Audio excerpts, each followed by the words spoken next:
What if the water you trusted, the water you bathed your children in, cooked with, drank every day, was quietly poisoning you? In the spring of 2014, Flint changed its water source. On paper, it was a budget decision. On the ground, it was a turning point no one could yet see. At first, the water looked wrong, cloudy, yellow-brown, carrying a sharp metallic smell. Faucets hissed and sputtered. Residents complained their skin burned after showers, that their hair fell out in clumps. Officials said it was safe. The city was told to be patient. But water remembers what it touches. As weeks passed, pipes that had slept undisturbed for decades began to corrode. Without proper treatment, the river water gnawed at old infrastructure, peeling lead from the inside of aging pipes. It flowed silently into kitchens and schools, into baby bottles and coffee mugs. The danger had no taste loud enough to warn, no immediate pain dramatic enough to force belief. Then came the rashes, the sickness, the children whose blood tests came back wrong. Doctors noticed patterns. Parents compared notes in whispers and online posts.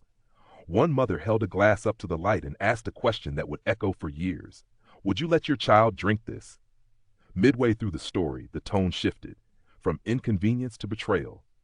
Independent tests revealed the truth officials had dismissed. Lead levels were dangerously high. This wasn't just about bad water. It was about ignored warnings, about emails buried, complaints minimized, and voices discounted because of where they came from.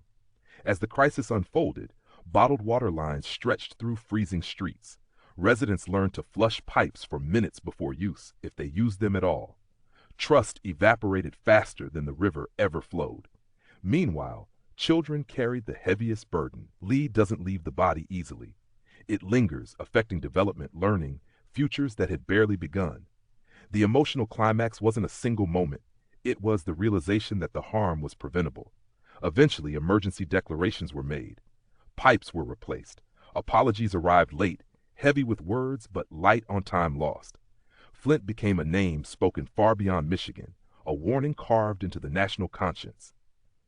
Because this story isn't just about water. It's about what happens when cost outweighs care, when data is ignored, when communities are asked to endure what others would never accept.